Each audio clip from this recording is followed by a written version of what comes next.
Page number 3। আজকে আমরা শিখব হাউ টু ইন্ট্রোডিউস yourself। তুমি নিজেকে কিভাবে ইন্ট্রোডিউস করবে।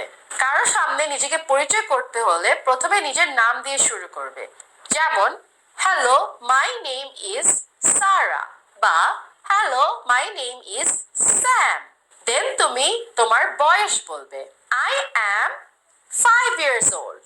I am 6 years old. Then তুমি কোথায় থাকো তা বলবে। I live in Uttara. I live in Badda.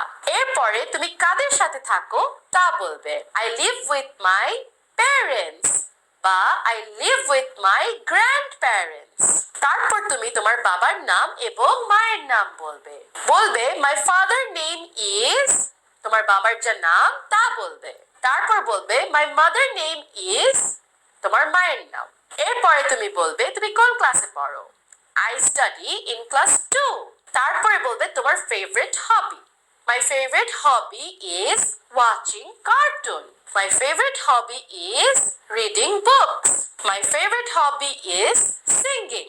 তারপরে বলবে তুমি কি খেলতে পছন্দ করো। I like playing football. I like playing cricket. এই কয়েকটি সেন্টেন্স দিয়ে তুমি তোমার নিজেকে খুব সুন্দর করে অন্যের সামনে ইন্ট্রোডিউস করতে পারবে। চিলড্রেন, পেজ নাম্বার 4 এ যেয়ে তুমি এই সেন্টেন্সগুলো নিজে নিজে লেখার ট্রাই করো।